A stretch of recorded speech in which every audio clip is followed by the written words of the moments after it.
Hi there, I'm Jeremiah, and this is Mariculture Minute, a show about seaweed, shellfish, and salmon in Alaska. I've seen, there's been a lot of maggots too on the dead fish. It's so nasty. It's really ripe, a lot of ripe smells. That's Anna. She's currently studying aquaculture at the University of Alaska Southeast on their Sitka campus. As part of this program, Anna's working an internship at a hatchery. She was nice enough to give us some inside details on what it's like being in a fish hatchery. For those of you new to aquaculture, and that includes me, a fish hatchery is a place where people collect and fertilize fish eggs, then take care of the fish until they're big enough to release back into the ocean. The goal of the hatchery is to help keep fish populations at a good level for fishing. This gives us delicious meals, food for cats and dogs, and even stuff like omega-3s in our supplements. This interview takes place on a boat, so you will hear the sound of the motor and some background ambiance. But we'll also hear the inside details of working with Pacific salmon, and it gets juicy. Then we'll visit the hatchery with some sounds I recorded. So grab something hot to drink, slap on your rain gear, and finalize that float plan because we're hitting the water. My name is Anna and I'm recently from Arizona. So I'm working at Medvejie right now, the hatchery, east in Sitka. I'm going on my third weekend. I'm just working the weekends right now. So what have you done so far?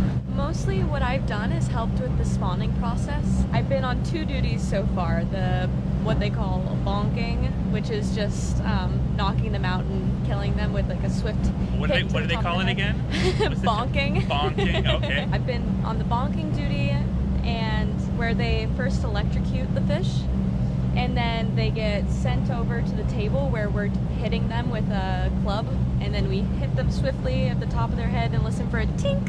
And if you hear the tink, then that means that you hit them correctly. And then you send them down to, they go down two different chutes, the male chute and the female chute, so you're also organizing them as you're hitting them, and then that goes to whoever is doing the egg take or the milting duty. I just want to pop in for a minute and explain a couple aquaculture vocab words. Anna mentioned egg take. As you might guess, egg take is when we remove eggs from the fish.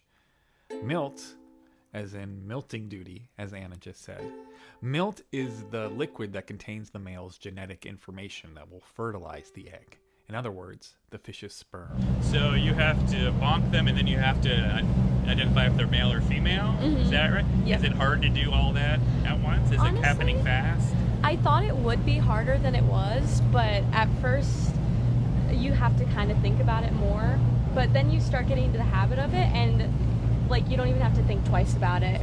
Because the males have more of like a hooked nose and like larger teeth. Oh, okay. And their stomach is more like almost rectangular shaped, and if you run your fingers along it, it's more firm. Oh. And then the females, their bellies are really big and full of eggs, and they have kind of softer features on their face.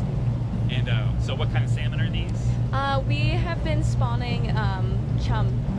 And then I also got to work another point in the spawning process, which is the milting duty, which is just squeezing the males along their abdomen so the milk comes out and you're able to fertilize the eggs that you just have taken from the females. Do you have to use the milt right away? Yeah, so the milt only lasts for about, I think they say 45 seconds to a minute and 30 seconds because we mix it with a saline solution as well, which helps the milk last a little bit longer for whatever reason. It has to be pretty immediate. You add them directly to the eggs as they're being taken. So it sounds like a lot of the work there is very quick. Yeah. A lot of snap judgments. A lot of snap judgments. Is that stressful? It was at first, but I think the more that I've been involved in it, the less stressful it's been. But they definitely try and move through fish pretty quickly.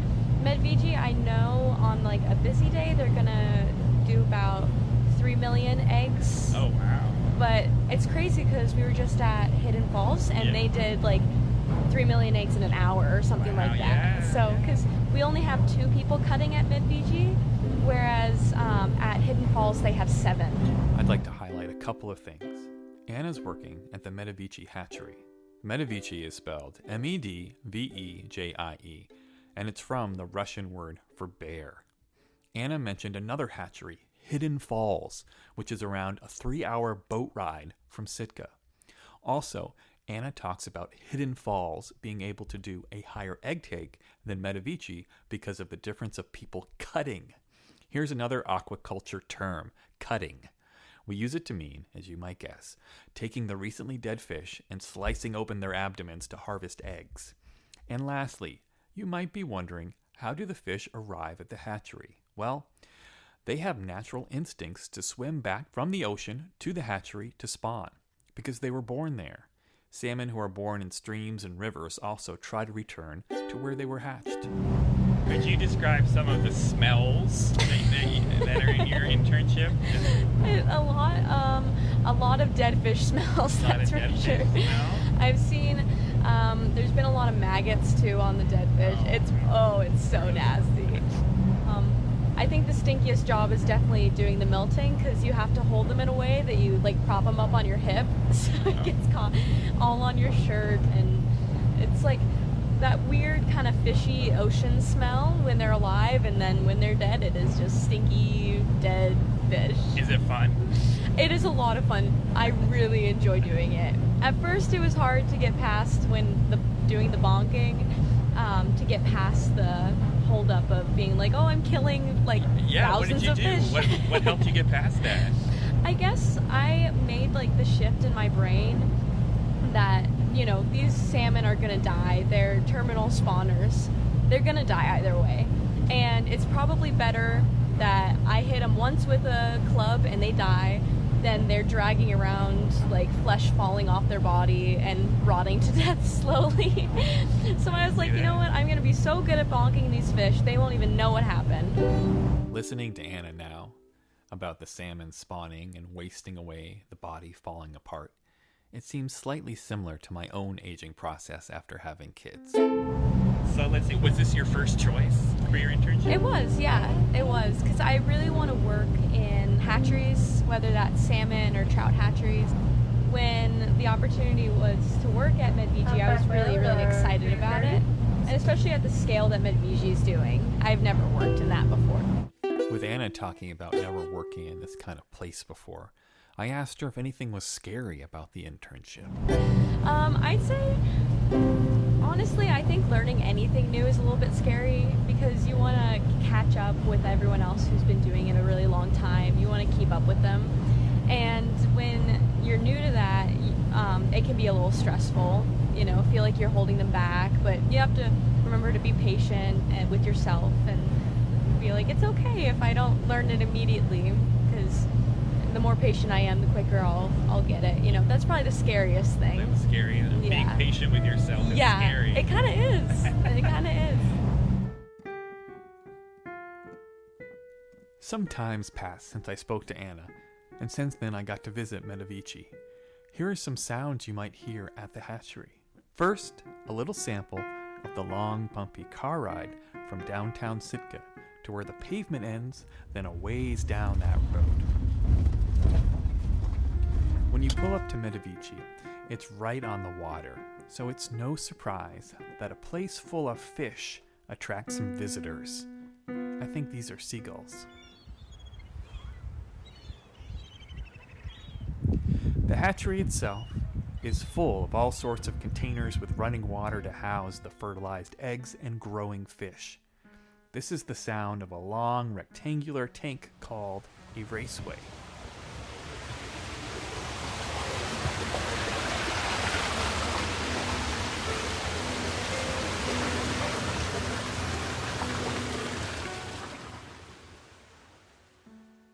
Here's some water flowing outside. Water circulation is extremely important to fish hatcheries.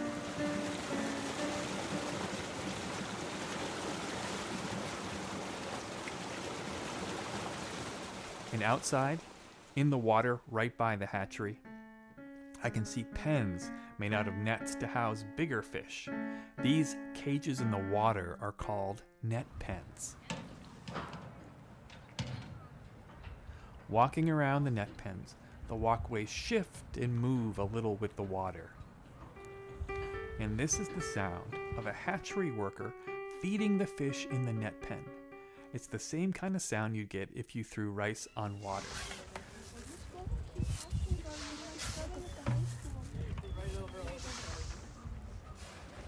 The hatchery worker is taking a scoop of food and throwing it out so that the growing fish can eat. And look who's here too. It's Anna. I was just explaining that we, in the mornings, since we've transferred all the fish to net pens, that we have to go through all these net pens. How many would you say are here? I didn't get an exact count, but it looked like a dozen. Like 12 net pens, and we have to feed out buckets of feed. Almost all of them take 2 to 3 buckets of feed, and then you have to surface mort them, which means like taking a net to the surface and then use the mort sucker to get the what? the mort sucker. What's that? Oh, It's the airflow that creates the suction to pull them up off the bottom of the nets. here's the sound of a mort sucker, what Anna just described. It's used to remove any dead fish in the net pen. Sometimes dead fish are also examined for any diseases that might harm other fish.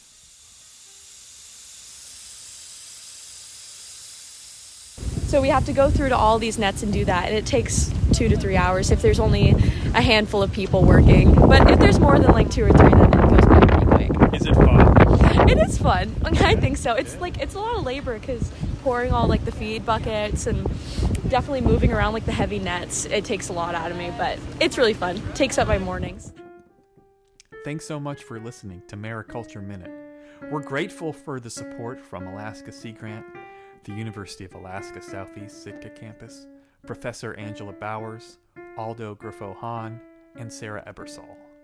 To find more episodes or drop us a question, visit kelpshow.com, or you can find us on Instagram at kelpshow.